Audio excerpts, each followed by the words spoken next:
You know, service dogs are trained to be lifesavers, but owners can be at a risk of losing their lives if their dog does not maintain its training. That's right. Our Keely Shields shows us how and who can help to make sure your dog can keep up with its old tricks. She joins us in the studio with that story. Everyone has heard the saying that a dog is a man's best friend, but when you are dependent, keeping your dog trained and consistent is your best asset. A local trainer shares her experience.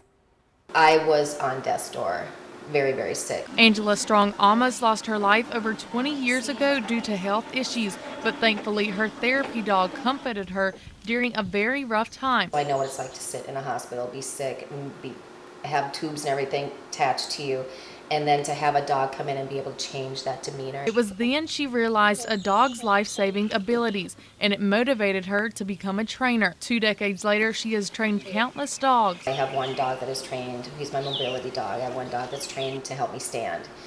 If I'm, for some reason, on the ground, he will wait, and I can do then a stand command with him and do body pressures to him, so he helps me back up. Strong says even the best life-saving dogs need consistent training, something many dog owners lack. So her goal is to close that link between a handler and their dog. Whether you're an obedience dog or it's therapy dog or service dog, training is number one. It's huge. Staying on top of it and consistency is huge. There seems to be sometimes some missing links.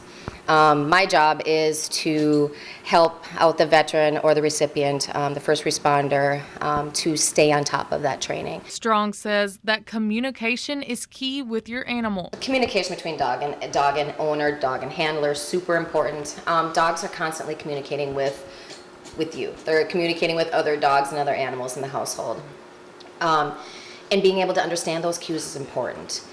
A lot of people, bottom line, people just don't understand what their dog is trying to tell them. In addition to the importance of communication, Strong says your dog can potentially sense if you're physically or mentally ill before you can.